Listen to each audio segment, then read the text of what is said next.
please welcome to the stage your host with the most discounted day after Halloween candy, Meghan Ross! Welcome to the November episode of That Time of the Month. Yeah. Our show is hosted by a woman and featuring an all-woman and non-binary lineup, which means 4 out of 4 of us have been told, "You look tired," by a fellow coworker, but 0 out of 0 of us have ever been given a nice place to nap immediately after. That's so rude. Don't come to me with a problem, Bradford from sales. Come to me with a solution, all right? Did you guys have a good Halloween? Yeah? I see some people are still probably celebrating, and that's why they're not here, and they're not going to have fun.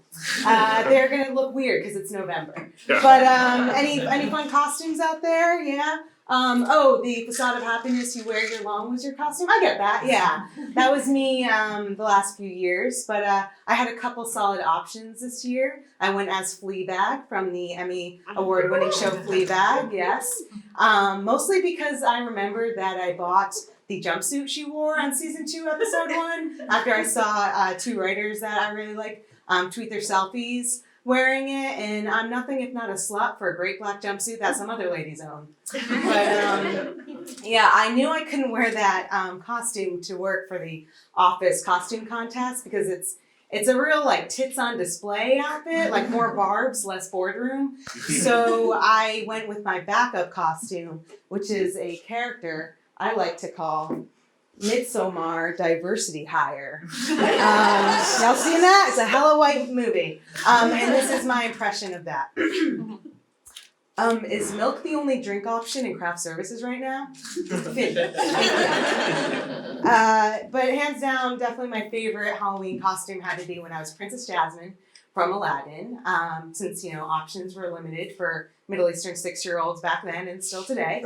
But my mom made me wear a sweatshirt underneath the belly shirt because it was cold out and I was 6.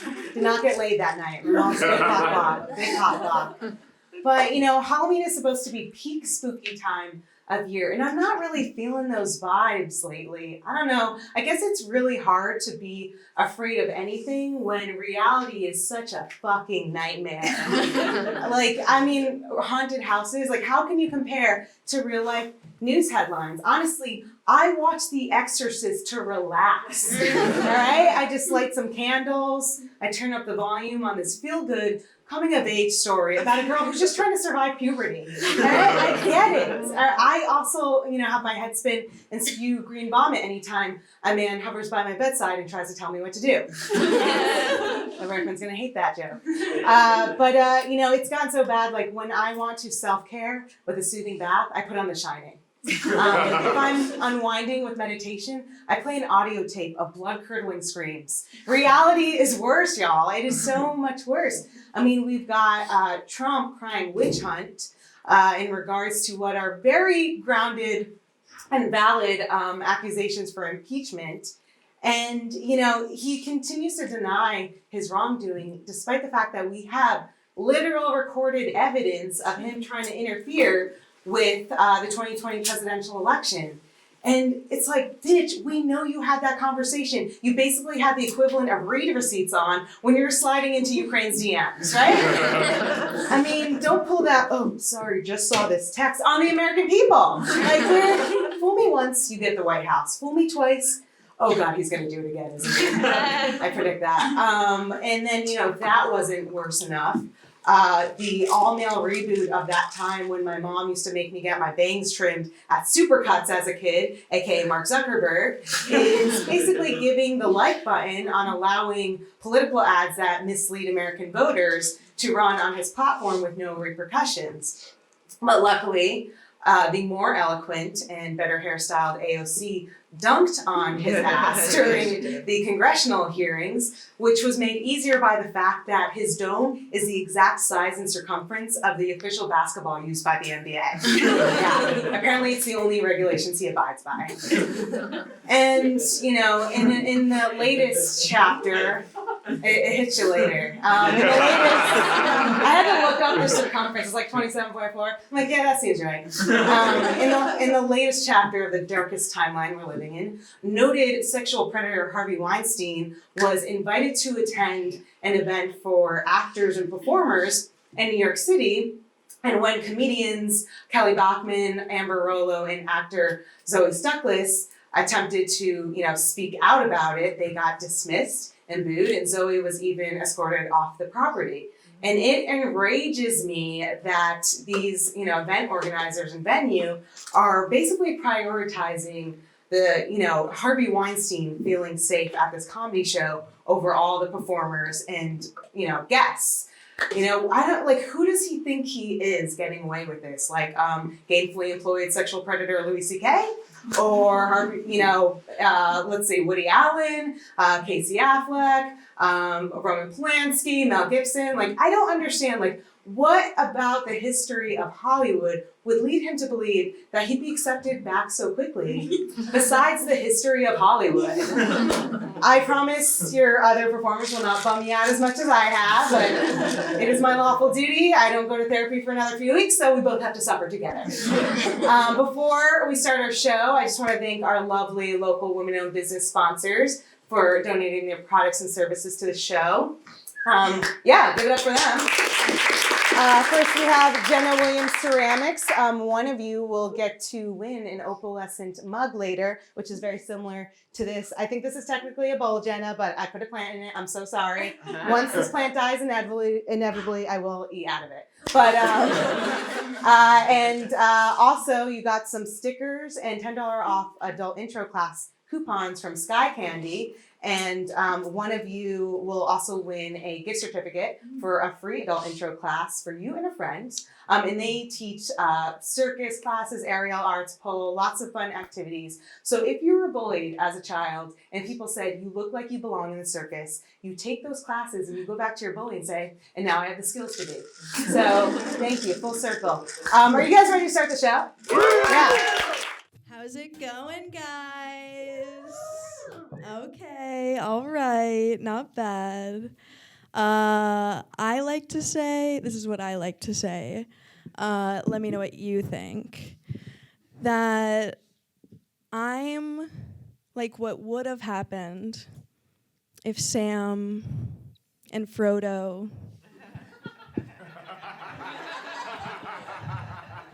really did have that gay-ass love child.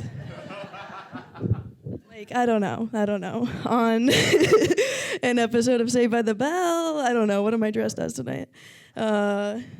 Maybe more like 70s, I don't know. Starsky and Hutch. I don't know.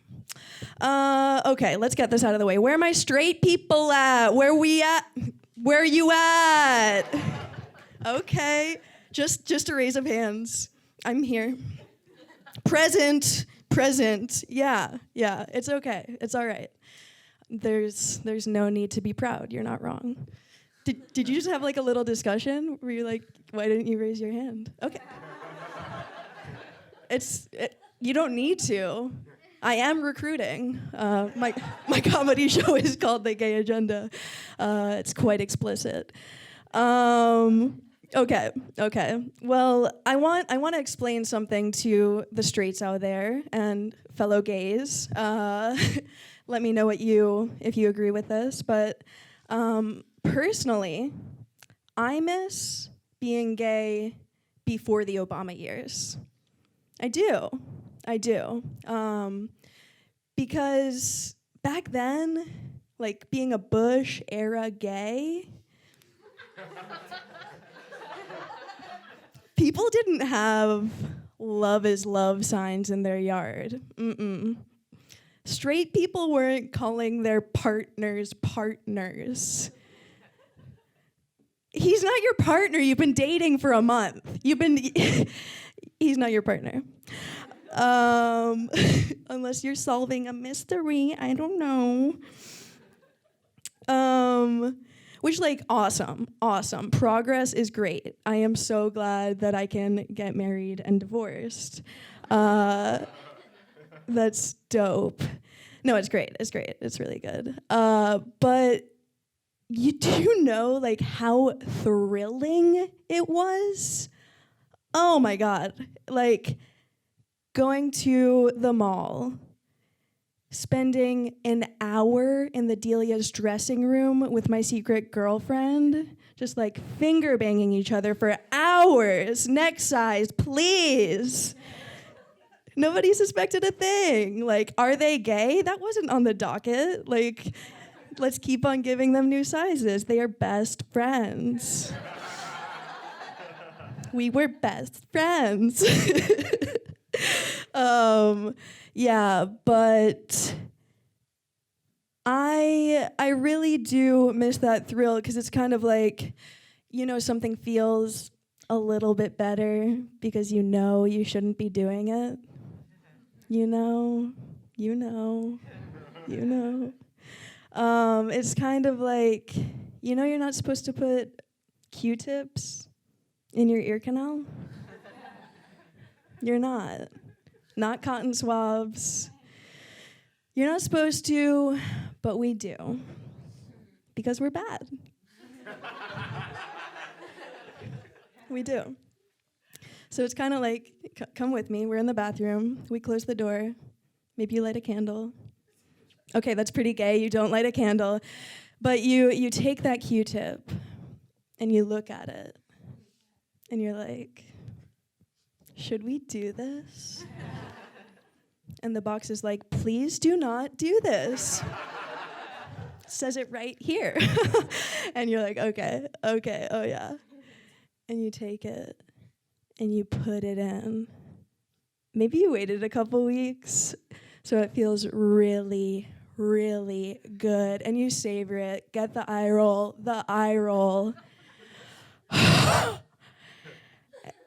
And you take it out. Look at it.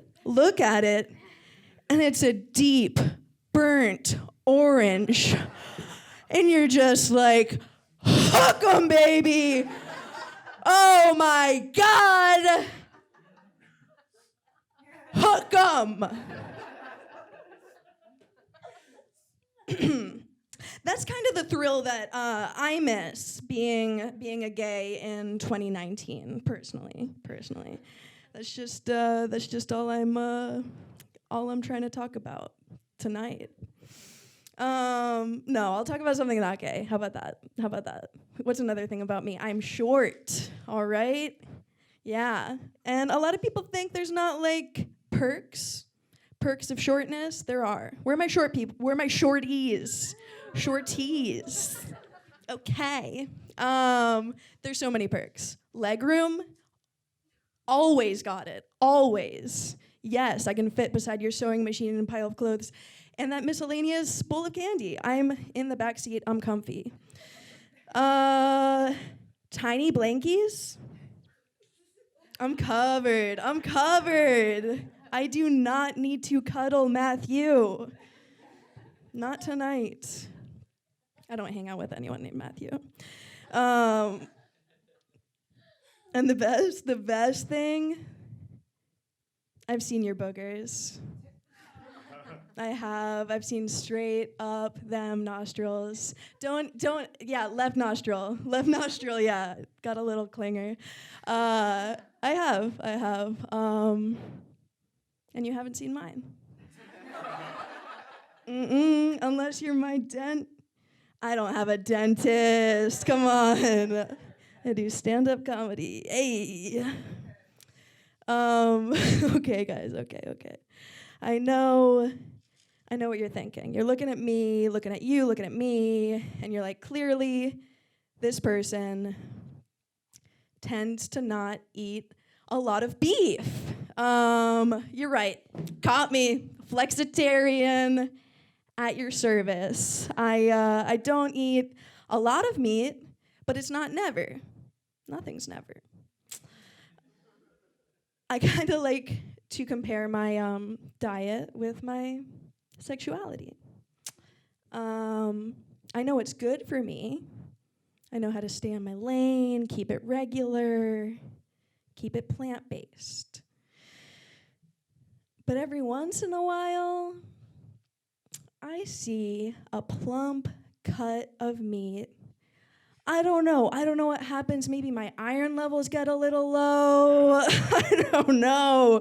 But I see a cut of meat and I have visions.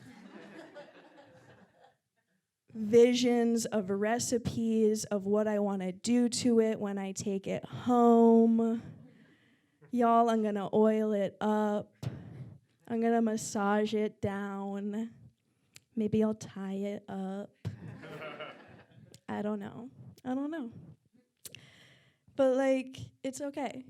We can make eye contact. Cause like really, when it comes to me taking that meat home, you know what happens? I don't have a steak knife, let alone a steak pan. Like, I don't know what I'm doing. We don't know what we're doing. We're just looking at each other,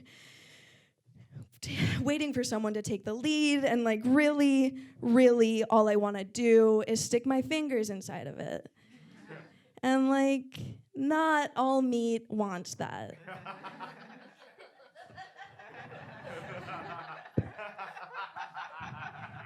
It's 2019, like chicken, go for it. But steak, what are you doing? What are you doing? But yeah, this is my long-winded way of coming out as I'll stick my fingers inside whatever. I will. Got a date with a snack pack later. All right, guys, all right. I'll leave you with this question, because I've been pondering it myself, and I'd appreciate some help. So just because I kinda hate men, it's like, it's a hobby, it's a pastime. It's not my full-time job. Just because I kind of hate men, and I'm clearly a lesbian, sponsored by Dansco, does that make me a man-hating lesbian?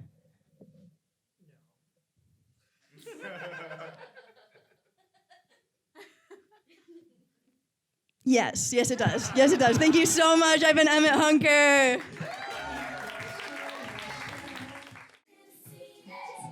Sweetie. Oh, yeah, go. Oh, Go. well, okay. I came to you, my two lawyers, because one of you I want to do my marriage, and one of you I want to do my divorce. Can I do marriage? I can do divorce. Thank you. Aww. I'm just really excited to spend my life with Matthew, but then end it at some date and time. Oh, that's good. And you'll be spending your life with us too. Yeah, Yeah. we're in this forever. Oh my goodness, this is the most fulfilling relationship. Because the thing is, you might get married again. You might get divorced again. Married again. Married again. Y'all really have a strong opinion of my taste in men. Well, I mean, you're going for a guy named Matthew now, so we feel like you've probably got a Cameron in your future. We don't hang out with anyone named Matthew. Sweetie, what costume do you want?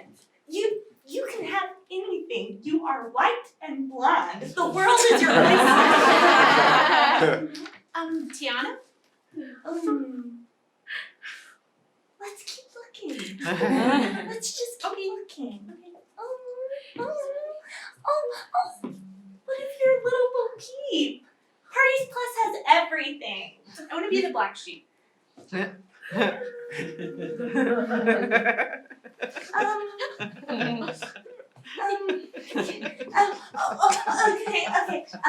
What if you're like a little German girl in lederhosen? Yeah? I'm not gonna go there. No. No. We have German heritage is the thing. Like, you can hate it if you want, but it's our heritage. Heritage, not hate, like you always said. Yeah, right. People say that all the time.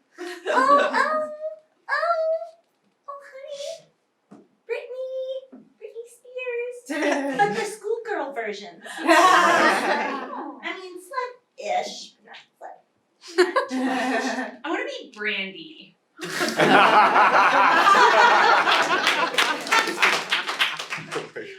So you've been telling me you can see up my nose this whole time. Yeah, a long time. Now you know all of my secrets.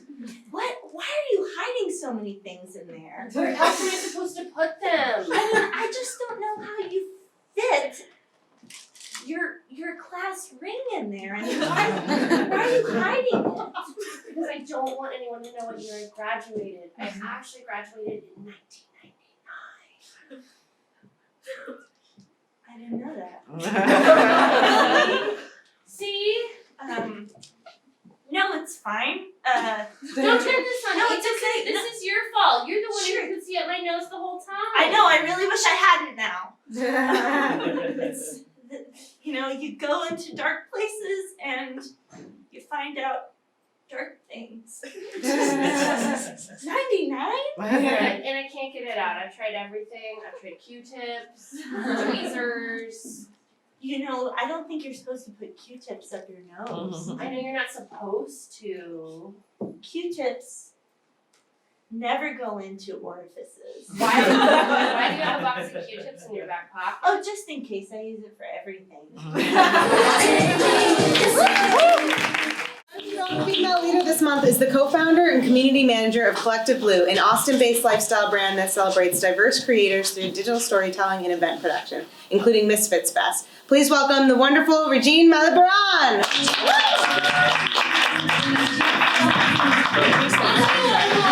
Let me not flash anyone with these slits in my dress. I thought I was going to be standing for some reason, but I'm here. Well, you have my full confidence that we don't have any sexual predators that I know of in our audience. I did not invite Harvey. Okay. But what inspired you to create Collective Blue alongside your co-founder, Nina Hill? I don't know if you guys know this, but Austin is really white. I don't know. I just watched Midsommar. We graduated in 2016, both as communication students at UT. And personally, I was kind of going through this existential crisis right after graduation, as you do. I was about to go into sales, but I knew I wanted to be a creative. And Collective Blue really fulfilled that purpose for me of, I work this really soul-sucking 9-to-5 job, but I'm also getting to do something on the side to find my community. Because, Megan, I can't tell you how many shitty white male writers I've come across. Oh, yeah. Yeah. Welcome to comedy. Yeah. And I was just like, how can I find so many of y'all, but none of me or us? Yeah. And so Collective Blue was kind of our way to put our education together and combine kind of that social impact that we were looking for, as well as, we were like, where are our friends? Yeah. So it's hard to make friends after college. Yeah. And Collective Blue's really provided all of those things for us. That's amazing. Yeah. And then from Collective Blue, you formed Misfits Fest, which is a one-day festival celebrating self-identifying Asian American women and entrepreneurship in the arts. How did you come up with the idea for that? Yeah, so it was kind of a similar thing. Again, it's filling a void that didn't already exist.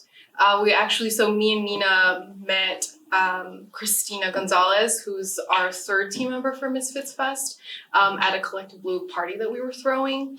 And it was just a similar need of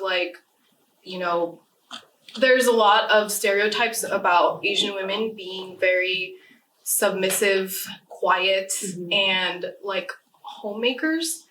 You don't necessarily think of Asian women as comedians or guitar players or DJs or anything like that. And so Misfits Fest was we exist, obviously, because we found the three of each other. So where's everyone else? And we did our first Misfits Fest in February of this year, which is crazy. It's been, what is it, 7 years? Yeah, it's nuts. But there were over 300 people that attended. That's amazing. And it was just it was really gratifying to be able to do that. And we've actually turned it into an event series now. So we try to produce an event every quarter. And the last Misfits Fest we did was an artist talk and community panel about immigration. We partnered with a Vietnamese American artist, and we raised $2,000 for Raices in from the event. So That's incredible. Again, it's really just it's like, how do we take these things that we're good at, event production, marketing, social media, and turn that into something that is valuable for the community? And also, how do we bring all these people together? Because in at least like in my experience with the Asian American community, like it's such a large umbrella, and the whole point of coming up with the term Asian American was to combine our political power, right? And so that's kind of what we're trying to do with Misfits Fest on a smaller level here in Austin is let's just gather everyone, and then like once we're all in the same space, then your power is exponentially increased because of the value of community. Yeah, that's amazing. Because you set out to create a platform for yourselves, and as a result, you were able to extend it to all these other people who were experiencing the same thing that you were going through. Yeah, we paid like over 30 like Asian American women through Misfits Fest. That's the first amazing. one. Yeah. Let's clap for that. So why do you feel an organization, I know we sort of touched on this, but like Collective Blue is important in a city like Austin, which is progressive yet at times problematic. Like people try to be allies, but maybe don't know the correct way to support people of color. I'm sorry, could you repeat that? Why do you feel Collective Blue was so necessary, especially in Austin? Yeah, that's a great question. So I think in Austin, it's a unique situation because there's so many people that move to Austin with no or very little understanding of the history of the city. Like I moved here from Houston to go to UT. And, I was just like very starry-eyed, like, oh my God, I live in a city. I don't live with my parents anymore. I don't have to go to church. Sure. I mean, if you don't want to. I mean, I was raised Catholic, so that might give you a little. I'm burning in hell right now. Yes. But, I was very starry-eyed. And I think a lot of people come to Austin with that mindset of like, it's so dope. Like, nightlife, arts, culture, food, drinks, blah, blah, blah. And, people don't necessarily know that like in 1928, the city forcefully segregated the Black community and pushed them to the east side. And now you're seeing all this gentrification. It's like, yes, Austin's a great city, but because the population is ever shifting, you have to constantly reteach people about why it's important to be focused on diversity, inclusion, and equity in the city. Because that's still something that we're dealing with even generations later is the effect of that forceful segregation. And then now what gentrification is doing to those neighborhoods. So for Collective Blue and Misfits Fest specifically, like, I think it's important on a couple of levels, like educational, because, like with Misfits Fest, we do a lot of like panel talks.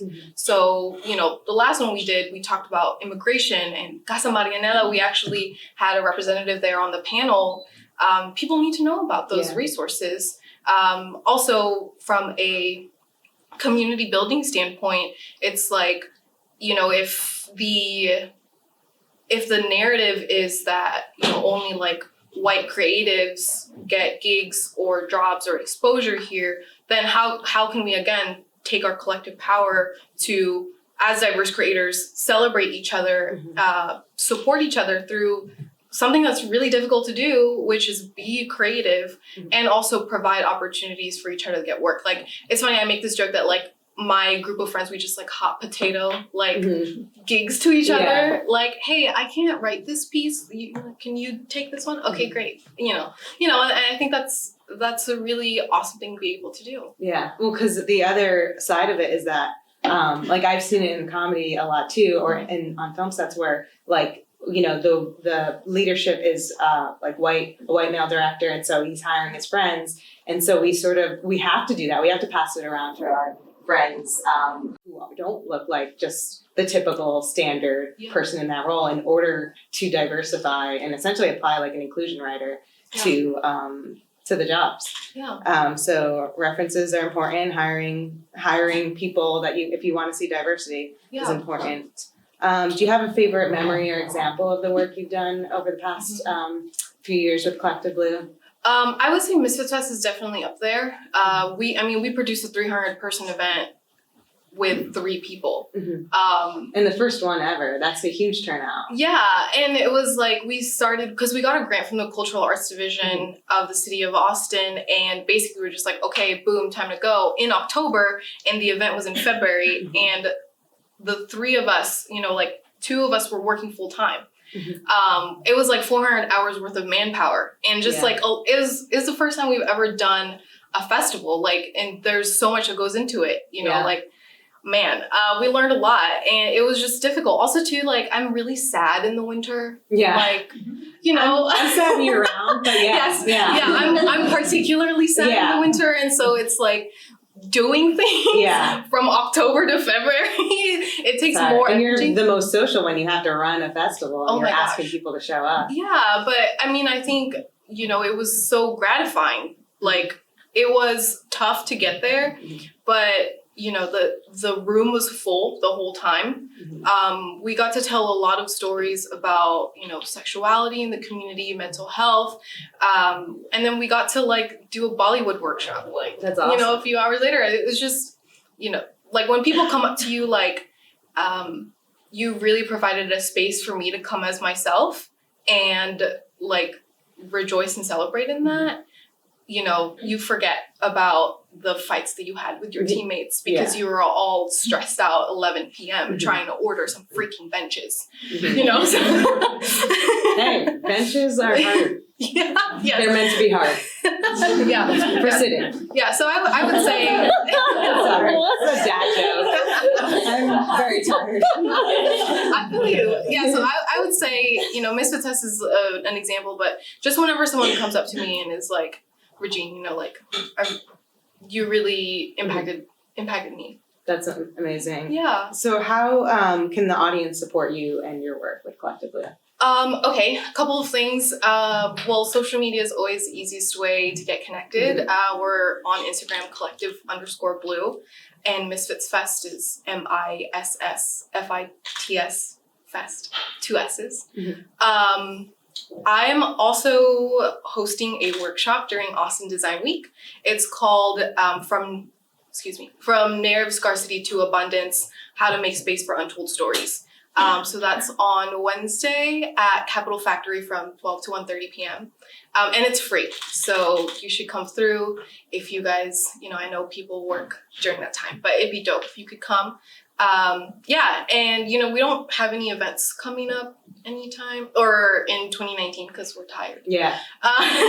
Delayed. But in 2020 we'll have another Misfits Fest. So if you guys follow us, then you'll get the news. Awesome. Well, thank you so much for joining us. Yeah. There's a tradition on our show. You can clap. There's a tradition on our show where I gift the strong female leader with some stuff. You get some real swag from that time of the month, but also some questionable items from Dollar Tree, not a sponsor. So this is, I guess, when you are applauding the accomplishments of mediocre white men, you can do that. And then they have these really dumbed wine glasses, and they always have questionable sayings. This one says, "Happy hour ever after." I'm always concerned. I think that person needs help, but thank you so much, Regine, for joining us. Give it up again.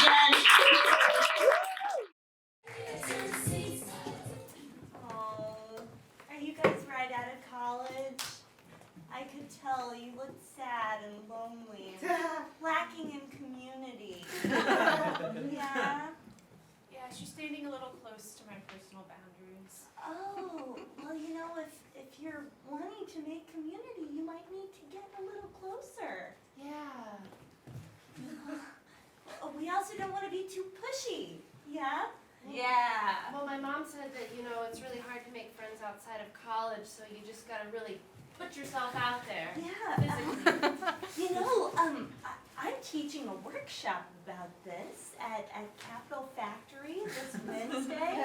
It's at 1 p.m. with which I know is a time when most people work, but you're recent college grads. I'm sure you'll be available. Maybe I should break it up. Oh, I'm sorry.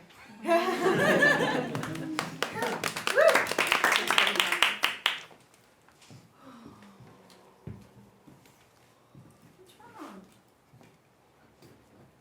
My hands hurt from clapping and applauding for mediocre white men. Actually, my ear hurts. I've been hearing a lot of mansplaining recently, and it's just a lot to take in. Yeah, I'm getting some chafing on my thighs here from all the man-spreading I've been exposed to. Louise? Hey, how we doing today? Hey, Chip. Yeah.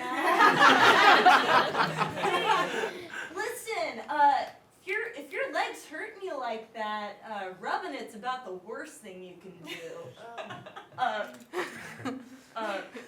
No, it's okay. I can keep going. But the thing is, if you rub it like that, well, it's gonna make it. You're just gonna.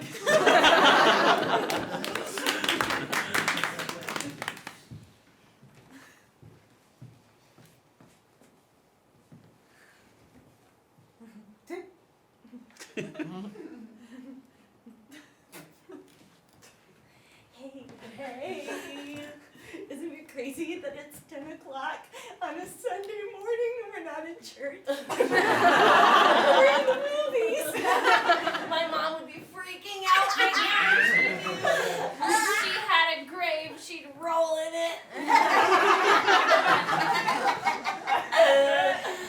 You know what? What? I'm gonna get something with caffeine in it. Oh, shit. I'm gonna get popcorn and then I'm not gonna brush my teeth or floss after. No.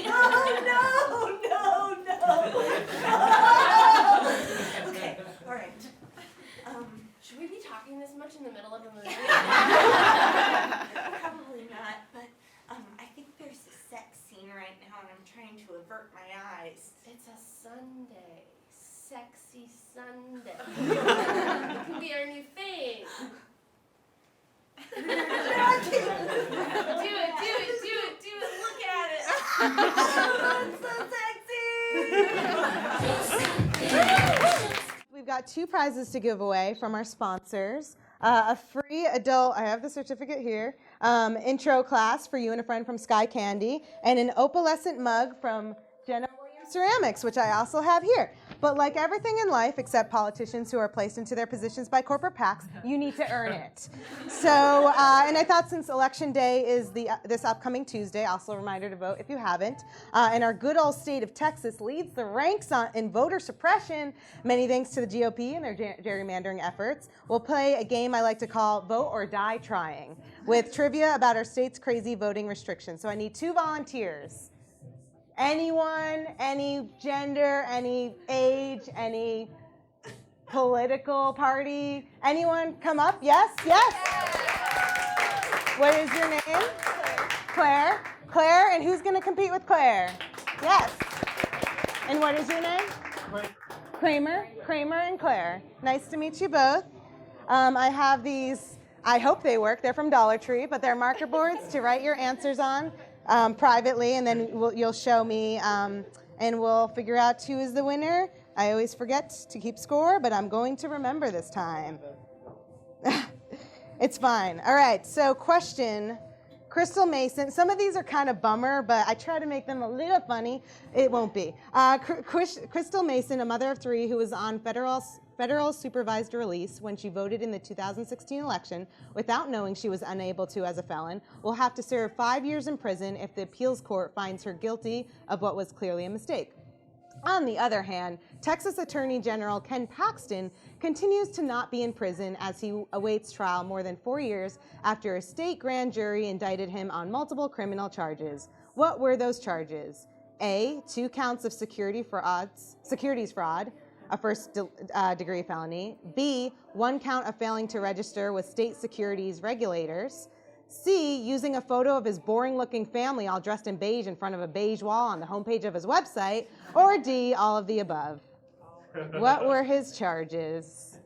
We have D and D. Yes, they both, we can clap. I know it's shitty things to clap for, but we can clap. Texas's voter ID laws have been found by how many federal courts to have disproportionately burdened voters of color in violation of the Voting Rights Act? A, 1, B, 3, C, 5, or D, any answer more than 0 is bad. Why are we playing this game? D. That is technically right, but it's 3, B, so still tied. 3 federal courts said that, but we did nothing about it. Yay!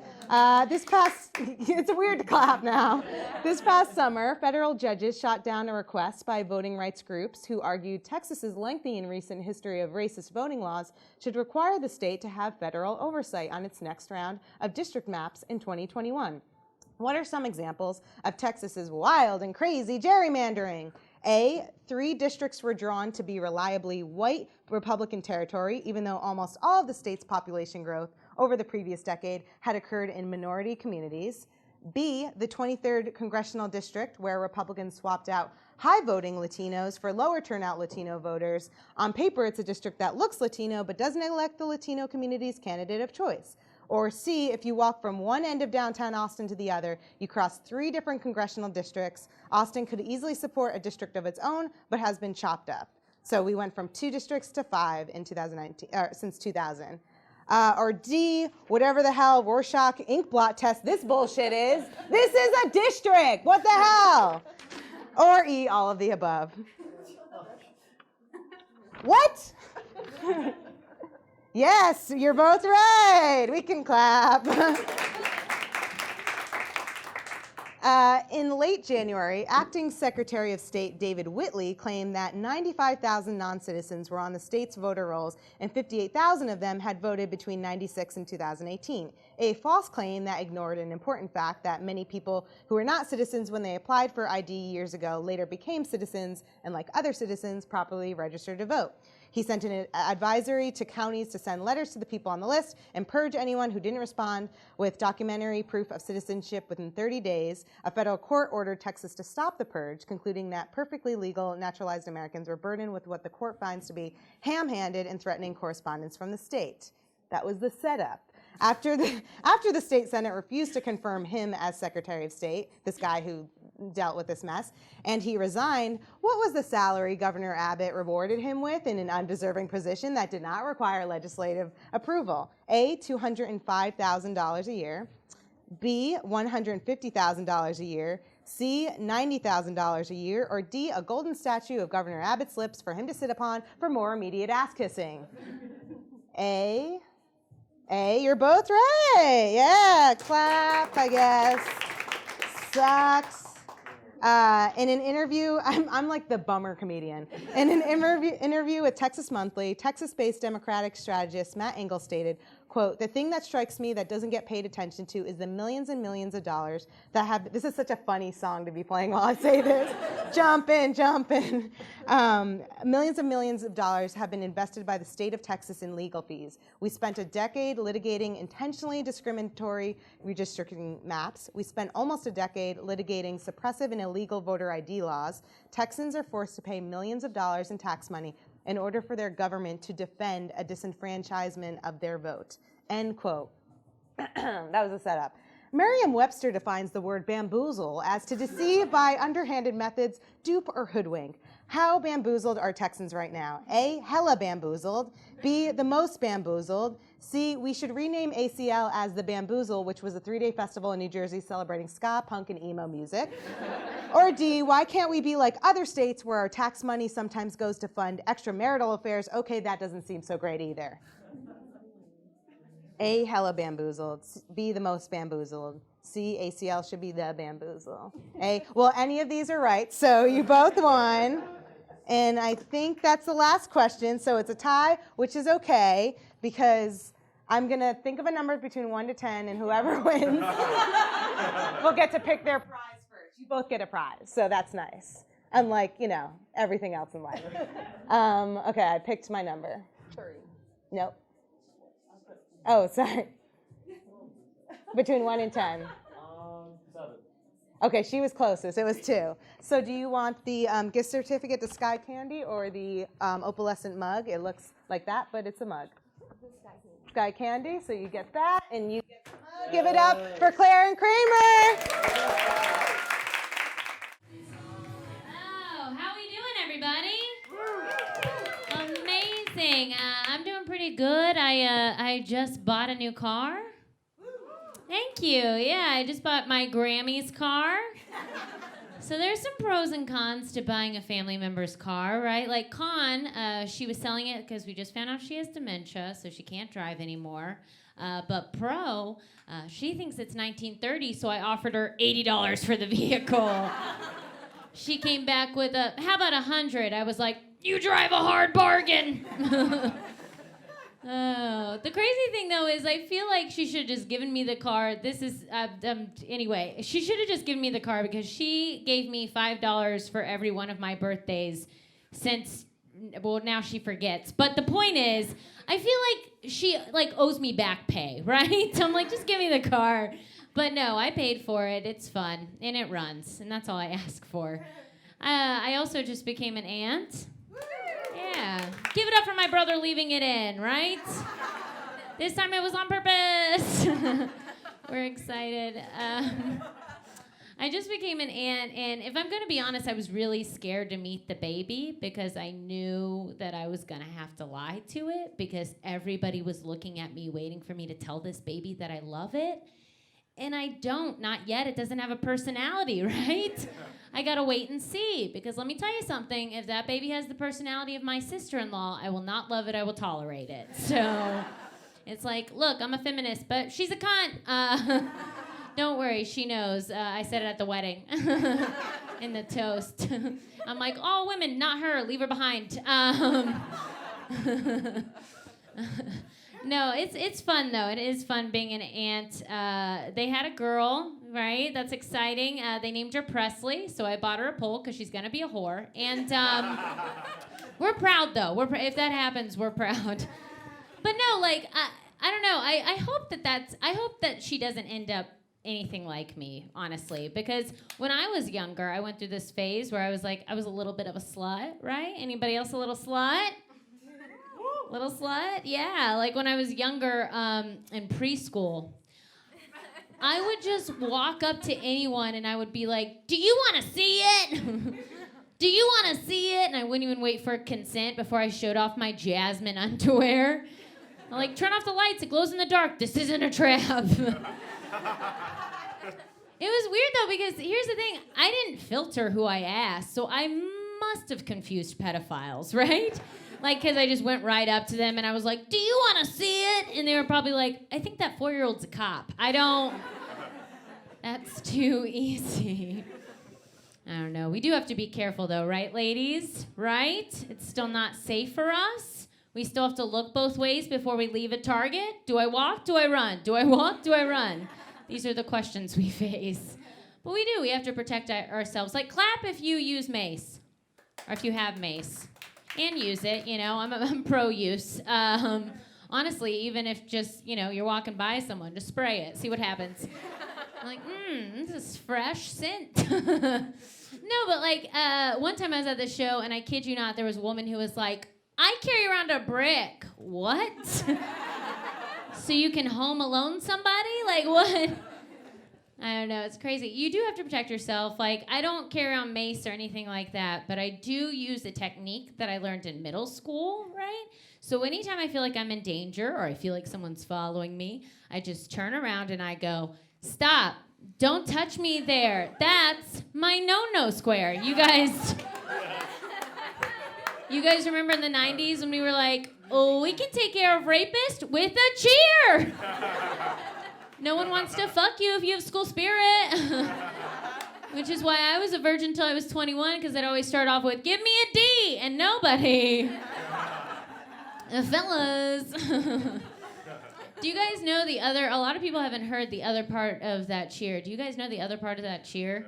This is something that was for real taught in Texas schools, okay? The other part of that cheer is, R-A-P-E, you ain't got no alibi, you rape me. Isn't that nuts? Oh my God. That's crazy. Anyway, dark comedy, hi. We're here for it. I don't know. It's fine though. I do have built-in protection because I have small titties. You have eyes. And anybody else have small titties? Hell yeah, prove it. No, I'm kidding. We'll compare nipples after the show because that's all I have up here is big nipple energy, you know? I love having small titties. Having small titties is great. Small titty women, we hang out with big titty women because we keep them safe, right? You remember when your mom would brake too early at a red light and be your seatbelt? That is small titty women for big titty women. We're like, we got you, girl. I love it though. I do love having small boobs. I feel like men are always looking at me directly in the eyes to the point where I'm like, I think I can run for city council, right? And win. Vote this Tuesday. I'm on the ballot. No, I'm kidding. Wouldn't that be wacky, though, if you saw my name? You'd be like, fuck, she was serious. Whoa, wild. No, but, like, I don't know. I do like having small boobs. The only problem with having small boobs, though, is I feel like every guy I've ever hooked up with doesn't know what to do with them, right? Like, they try to grab, and you're like, gotta rub, got to rub. Otherwise, I can't. What are you grabbing at? A ghost? There's nothing there. There's nothing there. I kid you not, one time this guy was unsure if he was in the right area. And he was far away from the lamp. He couldn't turn it on, but he had a flashlight right next to the bed. He grabs the flashlight and was searching for my boobs to the point where I felt like my boobs were like, you know, like breaking out of prison, just like running out, getting away. You can't find me. It's fun though. No, I one time this guy was also like, hey Ashley, I date creeps. Hey Ashley, I want to motorboat you. I had to be like, I'm really more of a raft. Hold on, the ship is sinking, right? Which is my favorite thing to say at the end of sex, right? Because men are always like wanting to cuddle, and so I like to recreate the ending of Titanic. Because whenever they want to cuddle, I'm like, die! There's not enough room on this door!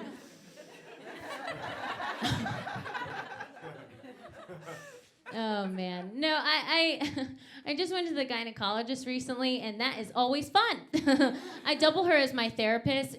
She asked me not to say that, but it's true. And I talk out some things with her, but... And you all know how that, well, ladies, we know how that goes. Like, they take you to a back room, right? They put you on a table. They put your feet in stirrups. Now, I was naked. I mean, she gave me a gown, but I like to have fun. And she put my feet in stirrups, and we all know what happens after that, right? They're always like, come to the end of the table. Come to the end of the table. And then at that point, you feel like you're on Bruce Wayne's table, just like one of those long king tables where you're like, where is the end of the table? Am I ever gonna get to the end of the table? And finally, you get to the end of the table, and I was on her table because I was at her house. And you get to the end of the table, you put your feet in stirrups, and I don't know if a lot of other ladies do this, but according to my gynecologist, I'm the only one. She's about to start the examination. She's not even inside yet, and I'm already inching back up the table. Just like scared cat, like, I don't trust you and your fingers. And it's wild too because she literally, my gynecologist is a comedian. She literally looked at me dead in the eyes and she goes, is this how you have sex? What?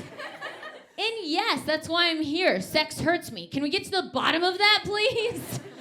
I need to find answers. And we did. We found out. I mean, she got in there and she was like, oh, I see. This is tight. And I was like, tight. Hell yeah, that's where I do my kettle swings. Right there.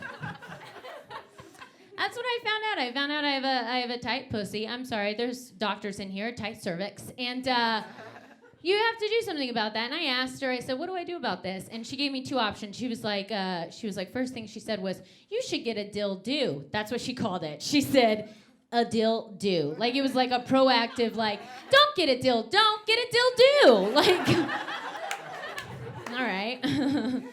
That's tight. But then she was like, or you can use lube. And she said it like that, like, pussies use lube. You know what I mean? Like, she was like, get the dill-do. And so I did. I was like, okay, all right, lube. But, like, I don't want to just put anything up there. So I've been doing some research of some organic options. And I found out, you guys, did not know this, you can use coconut oil. Did you guys know this? Don't Right? Yes, because here's the problem. Here was my problem. I'm pretty sure my boyfriend couldn't tell if he was supposed to have sex with me or cook my pussy. You know what I mean? It was like 2 minutes on one side, flip. I have been in a relationship for 8 years. What? Anybody else been lazy? Hi. Hi. We're not gonna get married till we're 40 because nobody wants to come to that wedding, so cheap. And that's what I want. No, he is great. I do love him a lot, but he's really into wrestling. Anybody into wrestling? Okay, cool. You're all fuckable. Nice. Tight. It's crazy because like he's into wrestling. I was into wrestling before I met him. I had to be. I had an older brother and dad that I needed to connect to and buy their love. And so I had to get into it. So it was fine. But he's kind of extreme about it, you know? Like I feel like the only way I can get him to have sex with me is if I drop the people's elbow on him or if I cut a promo on his dick where I'm like, this is the best vagina there is, the best vagina there was, the only vagina there ever will be. And he's like, oh, I didn't even know it was Wednesday. You guys have been amazing. I've been Ashley Overton. Thank you so much.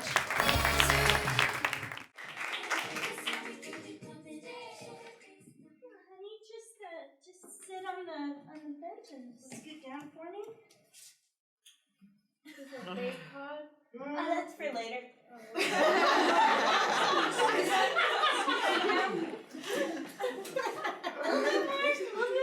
You know, yeah, perfect. Yeah, you know what I've learned about myself being a gynecologist all these years? I will finger anything. Really? Yeah. That's cool. Yeah. I just love my work. I love it. You're so smiley. You know, I've been at this a while, you know, and I can tell just by the way you're leaning how tight your vagina is. Wow. That's the kind of service you get at this clinic. Can you tell from my personality, or what is it? It's the energy you're giving off. That tight pussy energy? Actually, on the tightness scale, like if 1 is super tight and 10 is not very tight, it's a reverse scale. I'm actually like a 3. Really? That's fascinating. Yeah. I can tell. That really resonates with me. Yeah, 3 for sure.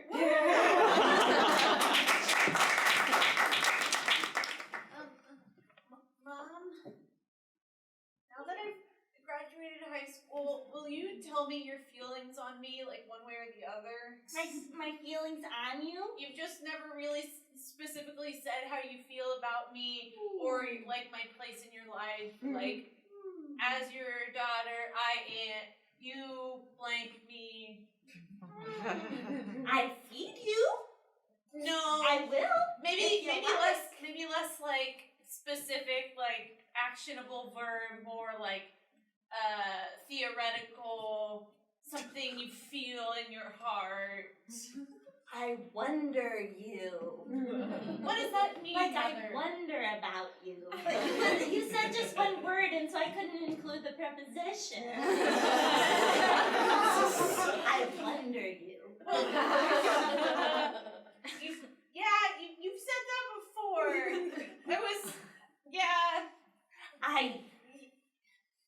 I think I get what you're going for here. I don't think so. I think I do. Okay, I'm excited to hear it. I'm ready to finally hear it after 18 years. I dream you. What? I dream you. Again, I had to leave out the preposition because of the one. But I dream about you. Sometimes it's a nightmare, but I do. I do sometimes. Why do you think it's right if I'm only limiting you to one word and you keep putting 2 in? Oh. Now there's a thinker. I eat. No, that's an action verb again. I. Do you see my golden tassel? And I tassel you. I don't though. What does tassel mean? I don't know. You said no verbs. I spatula you. Now you're just looking at things in the room.